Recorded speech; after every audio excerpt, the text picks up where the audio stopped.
This is the Unscripted Climb, the podcast where business owners talk about stuff that doesn't make it to motivational speeches.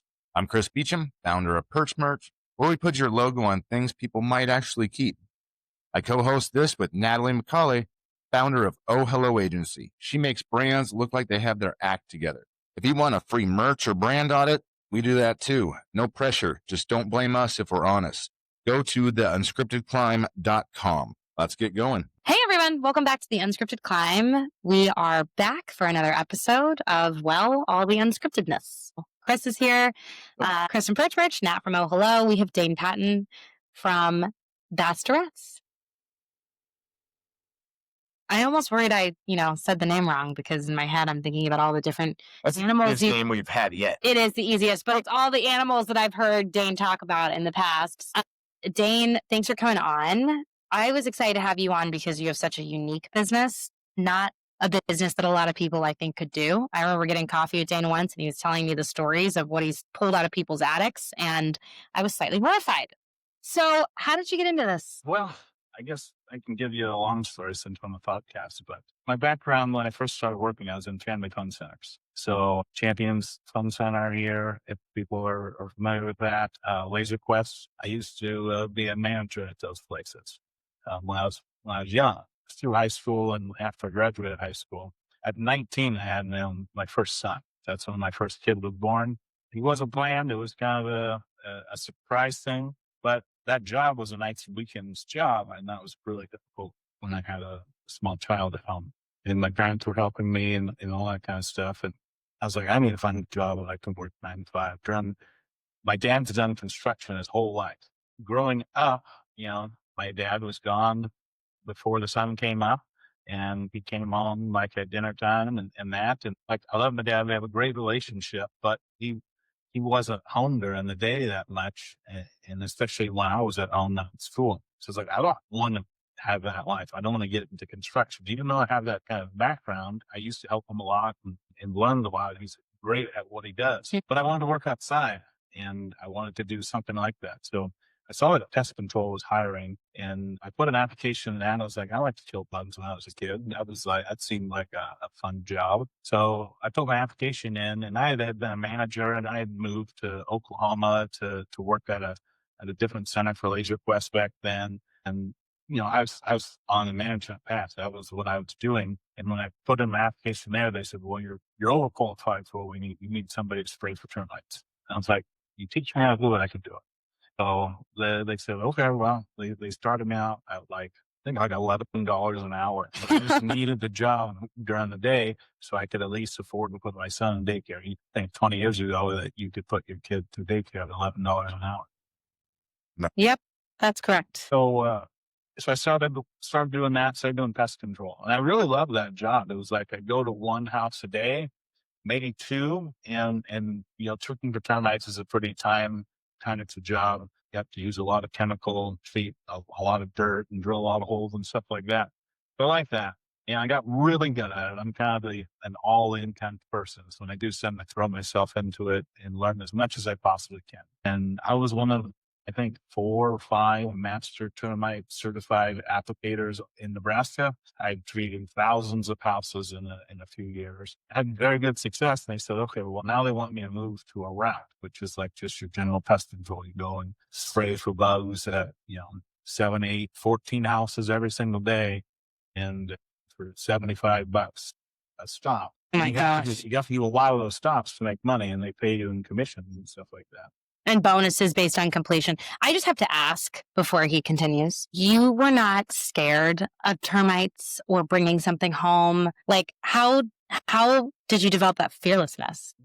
I was a father at a young age, so I didn't worry about. I never had to worry. I didn't worry about stuff. I had to make sure that a kid was taken care of. So whatever I had to do for a job, bugs have never scared me. No, never scared you.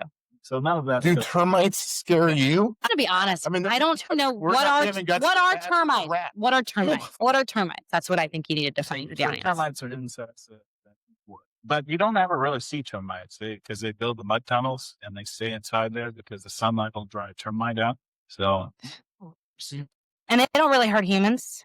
So they literally eat wood. They don't hurt humans. Buildings all the time, structures all the time. But it takes a long time. 2x4, I think it takes about 6 months for a turnaround. Or a plank of wood, a 2 by. Okay, so they can do it over years and years and years if you've gone unchecked. So back to his story. So you are now getting bonuses. You're being promoted within the company. You're going to 7 to 14 houses a day.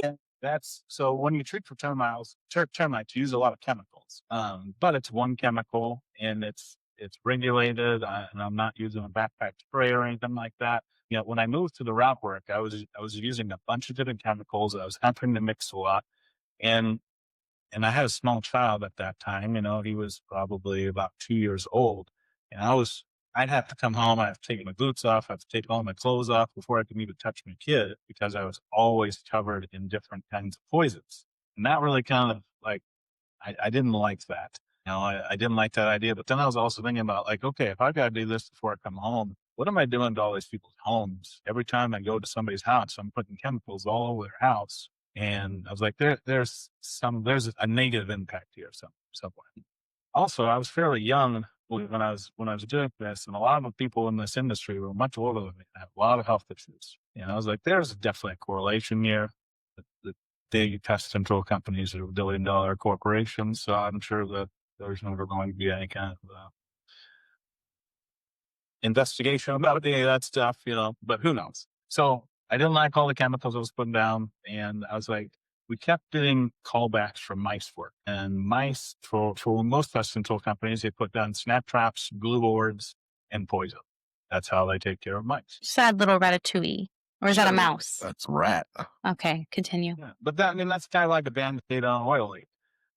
It's not going to solve your problem. It's just going to help get rid of the population now. And then you got to continue to pay us. I mean, that's how pest control works, is a reoccurring model. And the route that they put me on was about 2 hours away from Lincoln in either direction. And I wasn't ever really in Lincoln to. So if I went to Falls City, Nebraska, and was doing work there, and I had somebody in Fairbury, Nebraska call for an extra service, I had to stop what I was doing, go to Fairbury, take care of that customer, as long as they were within good standing customer, and then go back. It was just like, it was the dumbest thing that I could ever think of. Why would I do that to my customers? But what was that doing to me? Like, okay, well, I don't get home for 2 hours, and that was screwing up, you know, the time that my kid was in daycare. So I started mapping out all these stops I had to do, and I started taking my own tools with me and sealing things up for these mouse customers. And started sealing up little cracks and crevices, stopping mice from coming in, and the customers would be happy. They wouldn't have mice in a month. And they'd say, oh, I didn't need you to come back out. So then they canceled their service. So I had the customers, but then they're canceling their service. And then so the corporate company that I worked for, they were like, well, what are you going to do to replace all these customers? I'm like, I'm not a sales guy. That's not what I do. I solve problems by actually fixing their problem. And so we had a lot of disagreements with the way that they wanted to solve problems, the way that I wanted to solve. Got to a point where I kind of talked them into giving me all of their like major problem customers so I could fix those when it came to rodent work and stuff like that. And I talked to them into actually getting into wildlife. Like, if I can stop mice from coming in the house, I can probably stop bats. Because we get bat calls, and they're not a whole lot different. It's just they're usually roof line, not down low. My gosh. The long story of how I got into wildlife work, and that company bought another local wildlife company. I trained with those guys for 4 years straight, learned everything that I could from them. And then in 2015, Bats to Rats was born because I decided I was going to go all in on myself, my family, and do it. Well, you know, you worked almost like, a decade in this industry for other people, so you learned a lot. I think that's actually pretty cool. It's not like you just... Yeah, I just decided to start it out of thin air. Yeah, exactly. Like something I would do. Like something a lot of entrepreneurs do. Well, yeah, I mean, you know, my wife, she started the home daycare when she got out of college. She's done that, you know, as long as she's worked. Her mom had a home daycare, so she grew up in one.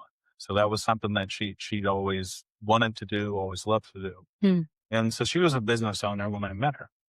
And I've learned a lot from her, just, you know, seeing how she deals with her clients and takes care of the business stuff. And so But she was the one who talked me into it, because I never believed that I could be a business owner. Not until recently did I ever really call myself a business owner. Like, I own my own job. That's really what I did. But now I've been able to turn it into a business. So when you first start, you do everything, wear every single hat, you take care of every phone call, that you just own your job. It was only a business if I was working in it. Now, last month, it was the biggest July we've ever had, and it was the least amount that I've ever in a month. So that was exciting, and going from one end of the spectrum to the next. Like, I never would believe like the amount of joy that I have in seeing that, like, my team, thrive, not just survive. Or just That's just the best thing we can ever hear. Chris? So let's go back to day one. Like, you start bats to rats. Sorry. That's your fault. So you start bats to rats. Day one, what's that look like? What are you doing to get the customer, the supplies, the chemicals? Like, can anybody just go buy, or are you using the same chemicals? Yeah. So I rarely have to use chemical things. We do a lot of, like, I call light duty construction work.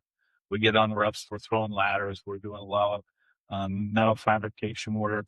We're doing a lot of caulking and sealing and stuff like that. Just fixing the actual problem. Screening vents, doing all that kind of stuff. So I had tools, I had a truck, I had to buy a couple ladders. So there wasn't a huge extent. I could work out of my garage pretty much. When I first started the business, I deal with bats. There's not that many people that deal with bats in this town. There's not that many people that deal with bats, period. But in Lincoln and Nebraska, there's not that many. So I did have to get out and just kind of let people know that I also have a very unique name, Daine. There's not that many Daines spelled the way that I spell it, D-A-I-N-E. So I just had to get out and say, Daine's still taking care of bats. He's just with bats for rats. Just letting everybody know that. And the company that I was working for, I gave them a 2 months notice, and I told them I'd train whoever that they wanted to bring in to do what I did.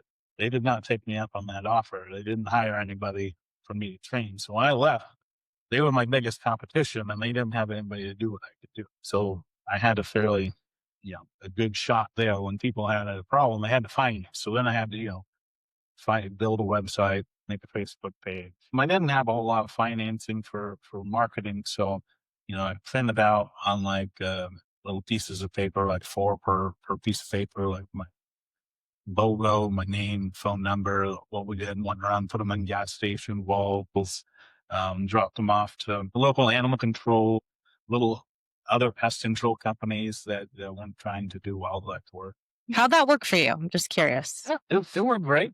I'd usually show up to the office with some donuts or bagels or something like that to the ladies that were working in the office. I bought a cake for animal control one time that had their logo and my logo on the cake, took that into them. Just little things that didn't cost me a whole lot of money that I could go and at least start a conversation with somebody to let them know what I did. The one thing that I did networking wise, I joined a B&I chapter, like the second month that I started.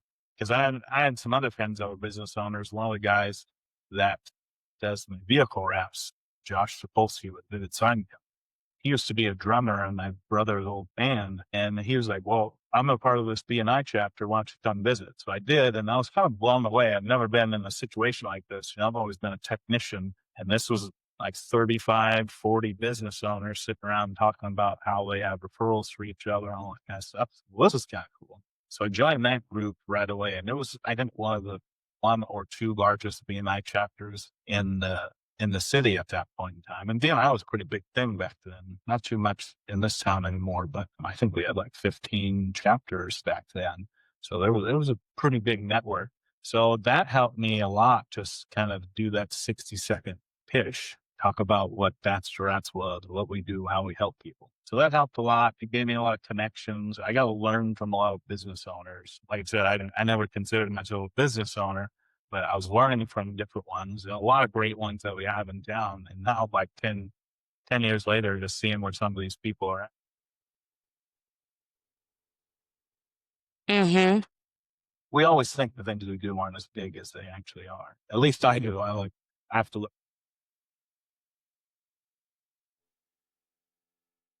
Because when you're in it, you don't see that. No, especially at the beginning when you're taking flyers and putting them on a gas station. I love that. That's what we did, especially 10 years ago. I remember the first like magnet that I was able to buy. I used to put those on people's refrigerators anytime I was doing an inspection. I did stuff like that. And then like there was a picture of me like hold that magnet in front of this giant billboard that we got a couple of years ago. And it was like going from this little 3-inch thing to this, 30. I have a question for you. Was there ever a moment, especially early on, where you were just like, I don't know if I'm going to make it. I don't know if this is going to work. And what did you do to overcome that? Like I said, I was a father early on, and I kind of when I first started business, I treated my business like it was my child. Like I was never going to let a kid fail, especially when they're small. I wasn't going to let this business fail because I knew it was all on my shoulders. We started this business and didn't really have a huge amount of savings or anything like that. But my wife has had her business, and she supported me for a long time. And so we always had that, but I was like, you know what? This isn't going to fail yet because I'm not going to quit. I'm always got to figure out a way that I can. In my line of work, it's never recession proof. There's never not going to be rodents. There's never not going to be wildlife that is getting into people's homes. That's not mixed. Yeah. Were you insanely busy during COVID? Was COVID insane? Because everybody was home and they were hearing noises that they never heard before. People go to the office, you're not at your house all day. Now we have all these people at their houses and they're like, what's that noise in the wall? I never heard that before. So we were very busy. And luckily what we do, most of the work that we did was on the outside of their home. So we could still work. We didn't have to come to people's homes. But you were like getting calls from people that are like, hey, I'm home and I haven't been home for this long, right? So yeah, COVID was good for my business. It wasn't good for lots of people's business. I had a lot of friends that were business owners that they had to have restaurants and bars and stuff like that. And it was not too great. But we definitely benefited. At what point did you decide to start hiring like a team? I have my own business here. My business owner runs with my work. I'm doing BNI. Kind of person I am to go all in and what I'm doing. I start as a member of BNI, and then I become a visitor host, and then I become a membership committee, and then I become vice president, and I become president. Then next thing I know, I am the BNI chapter member of the year in a region, and because that's just the kind of person I am. If it's something that I'm interested in, I go all in on it, and I realized that all the time I'm spending doing one-to-ones, all the time I'm trying to build referrals for other companies, and all the actual meetings that I'm doing, I'm not working in my business. And so then it was sun up to sundown. Dad was gone. This time, me and my wife so my first son is not with my wife. She came around and he was about 3. He's kind of his mom. She's been around. She's been around for so long. My son, his mom, and then they have good relationships. But we had our first son, Harvey. He was born, and now I'm realizing that dad gets home at 6 o'clock, but then he's sitting in his truck for 2 hours because they don't have an office. Some trucks and out, some making phone calls because I can't answer phone call when I'm all at her or up and all that kind of stuff. So it's like 8 o'clock at night where I come in. He's getting ready for bed, and I kind of look in the mirror and be like, this isn't working for family. This isn't working for me because I was. Yeah, this is why you didn't go into construction. Yeah, and so it's like, okay, well, I need help, so I got to find somebody that could help me do this work. Oh, I was like, well, how do I hire? I think the first ad it was like fees. Yeah, I went through a couple of different people, and they would come, they would learn it, and they'd be excited at first, and then it's not as like if you've ever watched like some of the dramatized TV shows. TikTok. Yeah, they make it seem a little bit more exciting than it actually is. I guess that's how you say that. They dramatize it. And then it's hard work. You're working outside in the summer when, last week when it was 100 and some degrees, we were still working outside on the roof. Seeing what's under there. There's doing all that kind and stuff. So it is, it's difficult. It's manual labor, and some people don't want to do that. They say they do that when you actually have to do it, they don't. So, and I wasn't necessarily that good of a leader either. I never had to like hire for my business. Back when I was in management some centers, I was hiring high school kids to do stuff, but they were all part time, and they all could work 10 hours a week. So we just slotted them in and that kind of stuff. Now I had a full time person. I had customers that I'd sold, promised that we'd take care of it, and all that kind of stuff. So then when people weren't showing up, it was a reflection on me. I didn't necessarily appreciate that. And then my cousin, he wanted to start his own deck and fence business. He reached out and said, "Well, you have your own business. Can I come learn from you?"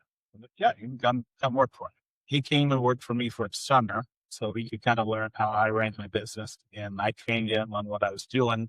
And then winter time, he was going to go do his deck and fence business. So he went and did that. And then I was in the winter, we slowed down a little. Yeah.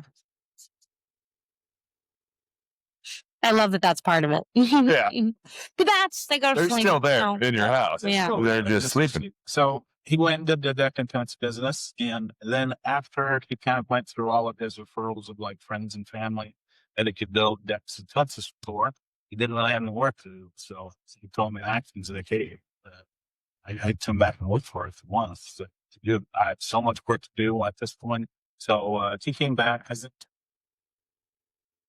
I love that. Well, then, He's actually my older cousin. He's older by like 10 months, but I mean, I just love the way that went. You said, "Yeah, come learn from me," and family overlap. yeah, we were really close when we were kids, and then they moved to Kansas, and I didn't see him in many, many years. And then after he graduated college, actually he went to college and graduated. And then after he came back from college, then we kind of reconnected there in our late 20s. So he's been with me ever since. I think it's going on like 8 years. He's actually been with me longer than I was in the trade before I started the business. So cool. How many people do you have at this point? Cool. And then you've got some admin support. Yeah. And I've got a full-time office manager now, and got a full-time sales install. Hey, listeners, quick break. Listen, we started this podcast because we actually like talking to other business owners. Whether you're crushing it or just Googled how to fire someone without crying, we've probably been there. If you ever want to connect for merch, branding help, or just swap war stories, check out perch-merch.com or ohhelloagency.com. No pressure. We'll even do a free brand or merch audit if that's your thing. All right, back to the episode. something that's really inspired me about Daine, and one of the reasons I asked him to be on this podcast, and Chris, I don't know if I've shared this with you, is, well, there's two things. Your health and wellness journey and how you've managed to share that. So I'd love for you to share about that. And then the second thing is your relationship with your family and your wife. I feel like you've really figured out how to put her at the top of the priority list, and your family and your kids. So tell us a little bit about the health and wellness journey that you've been on in the last decade. Yeah. So when I started my business in 2015, I weighed about 300 pounds. Now, We kind of talked about, craft beer a little bit before us, because I used to have a craft beer podcast. Back in 2015, I wasn't 300 pounds because of drinking at that point in time. I just, liked to eat. And that was just what I did. And I never, after high school, I was so busy being a dad, I never kept working out like I used to in high school and all that kind of stuff. All the excuses under the sun that I could make, that I made for myself. And I started my business, and I actually met a health coach when I was in my BNI chapter, and she kind of opened my eyes to a couple things. And for 2016 and 2017, I did a lot of work, eating a lot more vegetables, losing weight, trying to work out. I actually got down to about 235 in 2017. But everything that I was doing wasn't the way that was sustainable for me. Like, I went vegan for an entire year. Here in Nebraska, it's not easy to do. Especially 8 years ago, it wasn't easy. It's probably easier now, but back then it wasn't that easy. We were always cooking huge separate meals. Hard. It wasn't sustainable. And when I was working out, I had bought some time back because now I had somebody helping me a little bit. But when I went to go to the gym, it was after I put the kids to bed. And you're talking about my wife. Well, that's the time that me and my wife have is from like 7 o'clock at night to whenever we go to bed. And I'd put them to bed and be like, okay, see you later, honey. I'm going to the gym. I'd go work out, come back, be tired. So that relationship, we weren't necessarily struggling, but we were having some hard times because we just weren't communicating. We weren't spending time together and that. And it got to a point where I kind of had like a nervous breakdown. We were fighting a lot because I felt like I was like the best I'd ever looked at that point because of where I came from. And I'd lost all this weight. And I said, I'm done. I quit all of the health stuff that I was doing at that point in time. So I was like, I don't know, maybe mid 2017. And I was like, I'm just going to hang out with family and eat whatever I want and do whatever. You know, that all in personality, what ended up getting filled at that point was craft beer. That's where I kind of fell in love with craft beer. And I just found this app called Untapped. And it was like I could record every like unique beer that I ever drank and rare. And I had over 10,000 beers in there. I had a cellar of over 2,000 like bottles. I did all You went all in on that. Yeah, beer, and that wasn't the greatest for my health. So then in 2020 happened, COVID happened, and it was like celebrated that you just sit at home and drink, and you know, you could have to-go drinks and stuff like that in the world at that point in time, which was crazy. And I took full advantage of that kind of stuff. And it got to the point where I was relying too much on Aaron in my business because I was having a hard time getting up a ladder because I saw myself about 330 pounds. So all that weight that I lost, I found that back, and then I gained 30 more pounds. So, and you know, I think between, you know, having a family, we had another son right during that time too. Third son? My third son, Harvey was born in 2013. He's 12 now, right? Yes. And then Frank was born in 2016. Oh, and that was like right when I was like vegan and doing all that kind of stuff. So he was born when I was vegan and still through all that stuff. But then started drinking and then went all in on it, went all over the place for different beer releases and stuff like that, and was eating the worst food, you know, drinking late at night, doing all that kind of stuff. I think that me trying to deal with the stress of being a business owner, being a husband, being a father. Now that I look back, I realize that I was just trying to self-medicate myself. I was trying to be this version of me that I felt like people wanted, but it wasn't like the true authentic version of me. So I was just trying to medicate myself with alcohol. And then I stopped drinking craft beer and I started drinking whiskey. And then that's not a cheap habit to have. This drinking isn't a cheap habit to have. And if that's your only habit or hobby, and you spend a lot of money, you spend a lot of time. But Frank was like 4 years old. And, you know, when your kids go to daycare school, Father's Day, Mother's Day, they usually have like the sheet that they fill out. That's like a questionnaire about your parent. And I read Frank's, I'm pretty sure he was 4 years old at that time. And he was going to my wife's daycare, our daycare. And, you know, she interviews him and he fills out the sheet. And it's like, my dad is Daine and he weighs 400 pounds. He's 7 foot tall. My dad's favorite thing to do is chug beers. Some 4-year-old. There's a couple other things that weren't like the greatest thing for me to read. And that kind of like kids are like completely innocent. Yeah, brutally honest. To that fruit all the time. And this is 4-year-old sees it as dad. Not to mention I have, you know, an 8-year-old and a like 16-year-old at that time. So these other boys, what are they seeing? And so that was like, you know, June of 2020. And it took me a couple months to kind of like get through my head that I had to make some changes. You know, that was 2021. And then like August of 21, that was when I stood on the scale as 330, but it's ever been. I was like, you got to make a change, dude. I stood in front of the mirror after I got out of the shower for 45 minutes, stopped making excuses. I tried to tell myself every excuse that I could ever think of why I looked the way I looked and why I acted the way I acted. And that was difficult. But the next day there was an ad on my Facebook or a post on my Facebook from a health coach. I had stopped working with that other health coach a long time ago. This was a new health coach, and this was a guy that I'd been friends on Facebook. I have no idea why I was friends with him, probably because we met networking at some point done. Whatever he posted that day, like, resonated. I sent him a message and just DM'd him, and he responded, and then we started talking back and forth for a while. It turned out it wasn't even him. It was like one of his assistants that I was talking to. And he set up a call with me. So I got on the phone call, and I think we were on the phone call for about an hour. I was just bawling my eyes out, sobbing, talking about this stuff too. And he's like, normally Matt is the coach's name. Like, normally Matt doesn't take on clients. He has coaches that he coaches to help his clients. He's like, but everything that you're telling me, I think you need to work with me. I was like, okay. But then he told me what the pricing was going to be. To work with a coach, far less than to work with Matt himself. I was like, if I'm going to do this, I'm going to be all in. And an all-in guy. We already guessed. Yeah. What was the price? I'm just dying to know. So to work with his coaches was $4,000 a month for 6 months. Okay, that's not terrible. To work with Matt, it was some For 6 Oh, months. got it. Oh, yeah, why not? But that was more than we thought. But you're going to take it serious I too. was spending close to $2,000 to $3,000 a month on this beer at that point in time. So I was like, let's do it. I'm going to put skin in the game.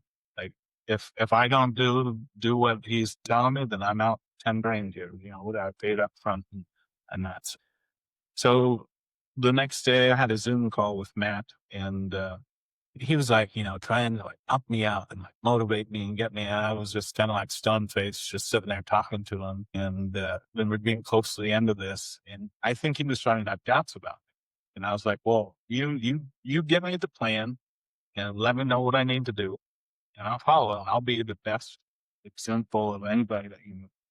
And he was like, this dude's he's not going to last 6 weeks, let alone 6 months. And he's like, all right. So it gives me all the stuff I'm supposed to try to get, but he gives it to me in small increments. And he's like, these are the habits that we need to start working on, and the things that you need to start changing to get to where you want to go. And I never had a weight goal, because he always asked me, well, what do you want to weigh? And I was like, I just want to be a better version of who I am. I'm just not happy with who I see in the mirror. And so he's like, okay, well, we'll just try to lose, a pound a week and stuff like that. So 6 months came, and I went from I was like 330 when I first started. I got down to like 250. And I was feeling great after 6 months. There's 80 pounds was off my shoulders, my joints, and everything like that. And he's like, well, you want to keep going? He's like, I think I can see a 210. I was like, 210? I don't know, 210 since I was probably like, I don't know, 15 years old. He's like, I think we can probably get you down to it. And he's like, but it's going to be another 6 months. And I was like, okay. So that means another $10,000. He's like, you've been a good customer. You gave it to me like that price. And we kind of built a relationship, because we talked every day. I'm sure you did. Multiple times a day. Like, I had we used to full Voxer. I love Voxer. Yeah. So we were talking all the time. I'd send him a picture. You required a picture every day after workout, a picture of my steps that I had during the day, what I was eating, like all that, like accountability. Yeah. And it was working. And so I did another 6 months, and I got down to 214. That was the lowest I could get to. I probably could have pushed it, but I was on a calorie deficit every day for that. You were hungry? Were you hungry? Oh. Yeah. Actually, when he started, he actually let me eat more to kind of build up, because I was kind of one of those guys that I'd eat gas station breakfast in the morning. Yep. I'd work through lunch, and then I'd gorge myself at night, and then I'd drink. I was drinking 6 at 12. Holy crap. I don't even, like, if I were to drink 3 beers right now, you'd have to drive me home. Oh, geez. I mean, maybe 2. It's crazy that your body could tolerate 6 to 12 beers a day. Well, it didn't start like that when I didn't jump in. Of course, a little yeah. bit, and then, once 6 beers didn't feel that, I couldn't feel that way. You have to keep adding more, all that kind of stuff. I mean, there'd be nights where I'd get together and have beer shares with guys, and we'd open up hundreds of beers and we'd share them. Did you consider yourself an alcoholic? It's a touchy question, but No. Well, at that weight, You can drink a little bit more. Yeah, my body could metabolize it, but I also never got hungover because there wasn't days where I just never really drank. Maybe every once in a while would be a day where I didn't, but I'd always have it in my system. I felt like I wouldn't say I was an alcoholic, but I used it a lot. Yeah. Like I wasn't necessarily bad moods or nothing like that. If I was going to have it, then everything that we did and everybody that was around me at that time, like knew that I was going to be a life of the party or yeah, fun day. That was a term that people used to say. What do they call you now? Just Daine. Okay, so you're working with this coach for another 6 months. What's going on? And we got that to like 214. And so I was very lean at that time. I think I got down to about 5% body fat. And I was 6'3". So I'm pretty good, skeletal muscle here. And so I was pretty muscular then. And then I started having these people, the people that I hung out with when I was 330 to the people I hung out with at 214. Completely different people. I spent a lot of time in the gym. I fell in love with weight training. There's all kinds of ways to exercise, all kinds of ways to move your body. Weight training, strength training was what I found. We tried a lot of different things. You had now ellipticals, you had rowing machines, you had to do on hip chain. I'm not a fan of ellipticals. I think they're weird. That's just a side note. Yeah. Well, he was having me try everything because we were just trying to see what I would like doing. And I like to lift weights. I played football in high school, so I had a little bit of a knowledge about lifting weights and stuff like that. And so we started lifting weights, and I fell in love with it. It first started like to build muscle and to lose fat, and then it turned into kind of not necessarily like my therapy, but gym therapy. Like go and like I can clear my brain out and everything that I'm focused on this one thing. Yeah, and just getting better at this one thing. And so I fell in love with that, and that's what we started doing. And then there's people like maybe like do bodybuilding, and so people like started telling me that. And then this coach, he was like, follow you on stage with what you're doing and stuff like that. But I've been on a calorie deficit for, almost 18 months at this point in time, because I was probably on a calorie deficit a little bit before I started with him, because I was doing juice cleanses and stuff, trying to figure it out on my own. So he put that idea in my head, and then I was like, okay, should I do this? Could I do this? Do I want to do this? I don't know. Oh, he never coached a bodybuilder before. His actual focus, what he does is he helps veterans get back into shape. He is an ex-Marine, so that's kind of who he was and how I found him and how he started working. I was one of the only actual civilians or not military people that he worked with. I did turn into be one. Well, yeah, you're a walking advertisement. I mean, yeah. Daine's fit. Yeah. So did you end up bodybuilding? So I hired a bodybuilding coach. And we worked together for about another 6 months. And I think at that point, like the transformation that I had made, like what I was more interested in was the discipline that it would take to get to that. And I haven't ever done a show yet. And I don't know if I ever will, because, when, losing 116 pounds has completely physically transformed me, but it mentally transformed me even more. And that's something that you visually can't see, but I'm a completely different person to talk to, and the ideas and the thoughts and the things that I have gone in my head, and I was back then. And bodybuilding does sound like a fun thing to do, to maybe put on my bucket list or checklist at some point. But I also know that it's going to take away from different things with my family. And I don't know if I've gone through bodybuilding training. I almost did a bikini competition. And the reason I stopped it was because I am an all-in personality, just like you, type A. And I was not going to any social events because you have to be so minute in your macros. And I didn't want to accidentally snack or, have one glass of wine at an event. It wasn't that I was worried I'd go overboard. You can't even have, there's this much margin. And so I started kind of pigeoning myself in and not really being a social and obsessing about every metric I could. So I actually quit 4 months before the competition and just decided, you know what? I think I can just love my health and fitness and love my body and find other ways to celebrate it. So, but I think a lot of people do pick up something like that because they are all in people and they know they can follow a program. And when you see the results, you get on a kick. But then what you're giving up for that is a lot. So it's hard. Yeah. I have a family, and they're the most important thing to me. I mean, I did all this work to become a better version of myself. So I have the capacity to be there for them for more. If I go down that path at some point, I know that that's not taking my kids out to ice cream, or I take my kids out to ice cream and they watch me not eat it. I love ice cream. I was a fat guy. I love ice cream. So I'll have some ice cream from time to time. Now, when I have ice cream, I know how to make sure that I'm not, going way over on calories and stuff like that. Making sure that I have the flexibility in my day for stuff like that.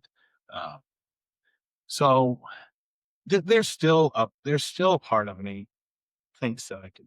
I mean, now I'm 40 years old. I thought about before I was 40, like, wouldn't it be cool to get on a stage with someone 40? Now it's like, okay, I'm 40.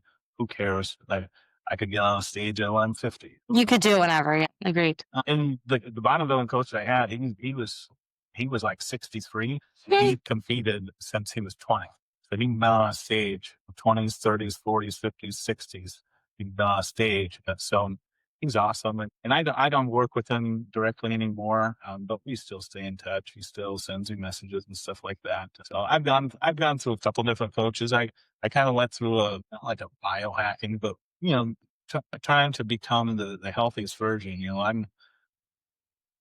When you spend a lot of time in the gym and you are around a lot of fit guys, like what I started to get blown away is just like how many people are here in the gym. I never thought like there's actually people that take steroids and all that different stuff. And there's a lot of that going on. Yes. And I haven't done that kind of stuff, and I don't ever plan on it because you just never know what it's going to do to my health. I want to be around for my kids. So I take a lot of vitamins. I'll do that kind of stuff. I haven't gone down that path, and I just know that there's a lot of different things that in that world. I don't know if I will, but yeah, health and fitness. I fell in love with it, and I just am more intentional with my actions, with what I eat. So March 17th of 2023 was the last time I had a drink. I actually gave up drinking now. And it's funny, I didn't give up because I thought that I had a problem. I gave it up because I couldn't fit it in my macros. So low in my calories when I was losing the weight that I couldn't say I'm gonna have 250 calories without protein and volatile fats. Like that was just empty calories to be drinking. So I stopped drinking for that. And then once I kind of got rid of all this brain fog, I started realizing like how good I felt without drinking. Yeah. I was like, why do I? It's Friday night and it's like I've got 4 hours of work and I could easily go have a couple glasses of wine while I'm typing on my laptop. Or I could have a mocktail that tastes delicious, wake up at 6:30 a.m., get in 2 hours. I'm going to go to a cycle. I'm going to do Pilates. And, I look the best I've ever looked because I've given up alcohol in the last 2 years. I will occasionally have a glass. I will not, but 90% of the time I don't drink.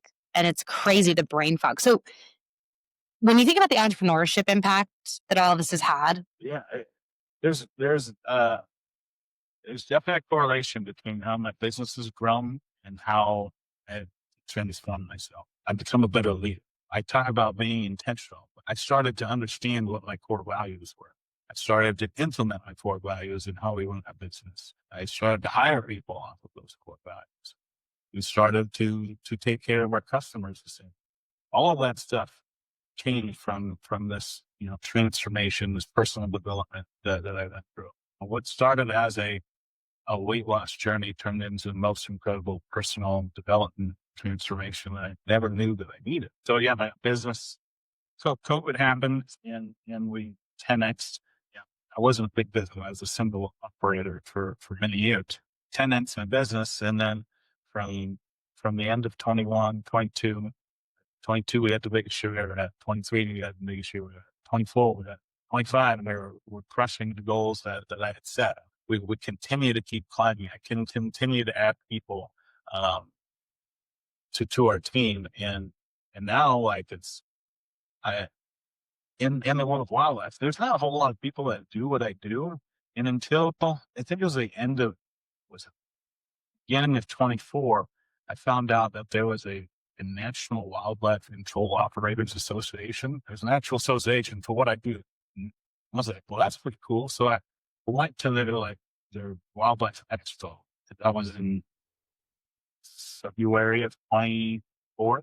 And there was like 450, 500 people there, just different guys that were just like me. We could talk shop and stuff like that. That's cool. I was sitting, and most of the time I can't really talk shop with people. Nobody really knows what it is that we do. I mean, everybody has an animal store, a wildlife store, but it's not the same.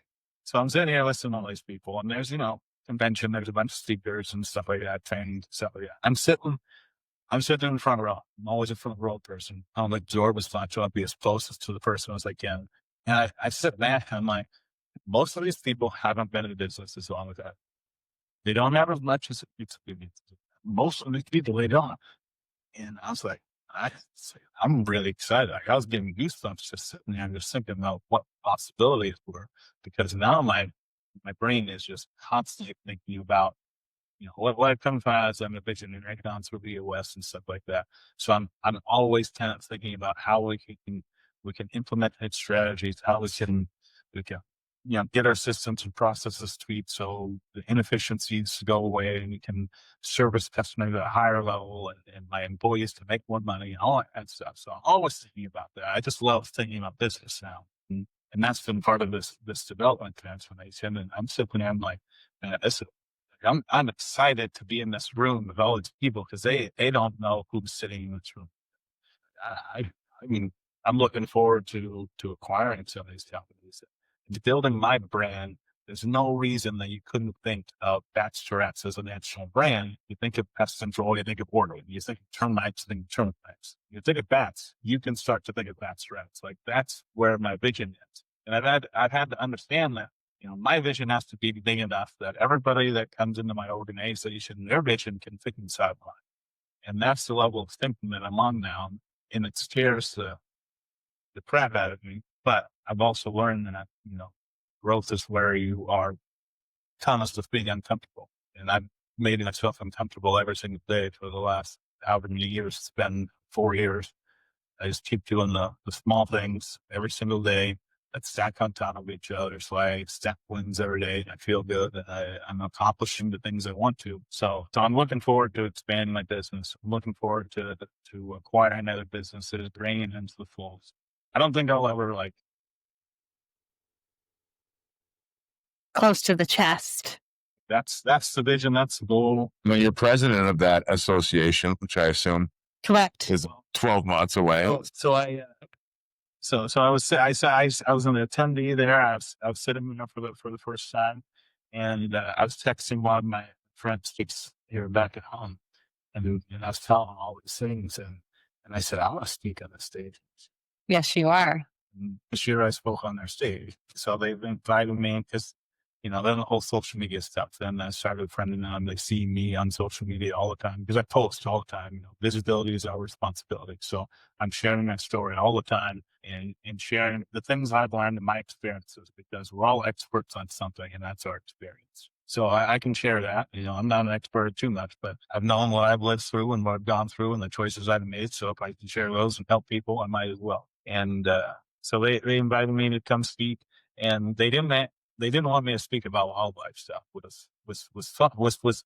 was exciting. I wanted me to talk about leadership and building culture, because they've seen how I've been able to change myself and change my life. So I spoke about that at their expo here in 2025. I'm speaking at the Pest World Conference in October. So the entire World Pest Control Association, that they're having the World Conference, and they invited me to speak. That I am going to speak about wildlife stuff, because I'm talking to pest control operators all across the globe. So that's going to be awesome. There's 4,000 to 5,000.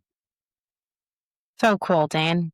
You've got a really great vision for where this is going to go. If you could leave our audience with kind of one or two golden nuggets on how to bet on yourself at the beginning. And, you never knew you were going to end up here, but here you are. What would you tell them? Oh, I have a book coming out. Of course you do. I think this is actually why I reached out initially. I just forgot about it. I said, Daine, you got a book? You got to come on with. My book is going to be a lot about my story. It's a collaboration. So the guy that was putting this book together, he heard about my story and we met and he was like, you need to be on this book. I was like, fine, I can tell my story and you wrote it, and it's called Stand on the Shoulders of Giants. And it's about the multi-million-dollar producing performers. So there's a few different writers that they're authors in this book, and I'm one of the featured ones. So I'm on the cover and stuff like that. It's gonna be real cool. It's actually, I think it's going to print like next week, maybe. Amazing. So it'll be coming out. I'll be posting more about that here shortly. So yeah, it's mostly about my story, but then some nuggets about the process. I still have to remind myself every day. Lots of people say they see that visual change and they're like, well, you must have killed that guy off to become this person that you are now. And it's like, I didn't kill that guy off. He's still inside there. He's still inside me. He's still a part of me. He's always going to be a part. And me and him have our daily conversations about why I'm not going to go back to that life, because it would be easy and easy isn't necessarily fulfilling. I've lived that life. I've lived a life of comfort and easy. Now I want to do something that's hard. I want to do something that's impactful and that makes a difference. And I know that if I get my daily steps in, if I get my strength training, I know if I watch what I eat, I know if I drink my water, I know if I stay hydrated, I know that I practice gratitude every single day. I know that I spend time with the people that matter in my life, which is my wife and my kids, and put them above anything else. And every decision that I make, I have to ask myself, is this going to help them or is this going to hurt them? If I decide to go speak on a stage and I have to take time away from my family, they have to know and I have to know that I'm going to bring so much value to the people in that room. It's going to impact those lives so much more than it would if I would have stayed it. Yeah.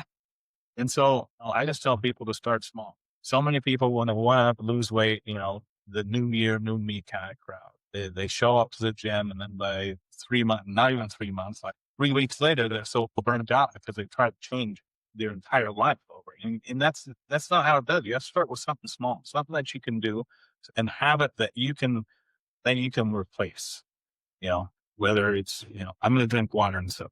Start small. I'm going to go for a 10-minute walk after dinner. Go for a 10-minute walk with your spouse after dinner. Have an extra conversation. We do that. Yeah. You get an extra 3,000 steps in a day. Most people get about 4,000 steps. You need to get 10. You get 8 to 10 and, you're doing so much better. And it's just those little things, then that's a win. And then you start building confidence in yourself. Once you start building confidence in yourself. I think that's like the best advice is building confidence in the small steps. Yeah.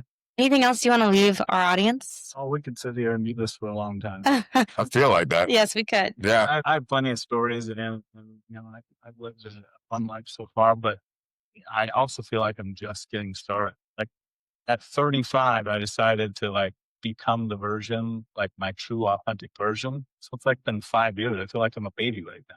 Yeah. And all the things that we have to accomplish and all the impact and build that we're going to do. And my boys, just seeing them grow up and I'm setting the bar pretty high for that.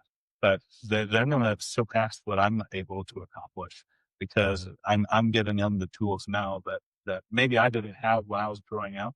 And that's not anybody's fault or anything like that. That's just, we only know what we know and all that and more. Daine, where can people find you if they want to reach out and connect? For sure. So if you have problems with wildlife, batsrats.com is where you can find us on Facebook, Batsrats, on Instagram, Batsrats. If you want to find me personally, Instagram at Daine Patton. It's DainPatton. It's the same thing with Facebook. I'm on those posting lots of times, 1 to 5 times a day. Sometimes I'm always sharing the stories. All right. Well, thank you so much for joining us. That's a wrap on this episode. That was great. If you have bats in your attic, you know who to call. All right. Thanks, everybody.